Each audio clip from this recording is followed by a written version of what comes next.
Kaka-start lang ng vlog ang arte natin. So, yun na nga, no? Short vlog lang to. Ano ba?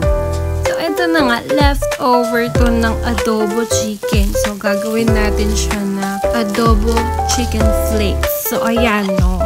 Inalis ko lang yan sa butote. Tapos, pinagpiraso-piraso ko na. Tapos, pinirito ko na agad, para mabilis. Ay, oo nga pala. Nakapagpirito na pala ako agad ng itlog dyan. Ayan, Siyempre, para masarap, nagsangag tayo ng kanin. Nilagay ko na yung bewing. After maluto ng bewing, lalagyan na natin yung kanin para isangag to, Kita mo na yan? Yan na yung kanin. Maglalagay na ako ng pampalasa gaya ng magic syrup, tapos asin.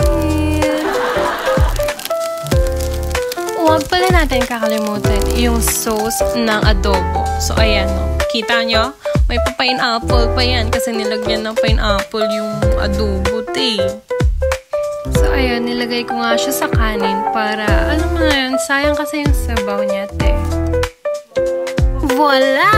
Oh, ano ka? May pa-transition si Ante Mote! Kainan na!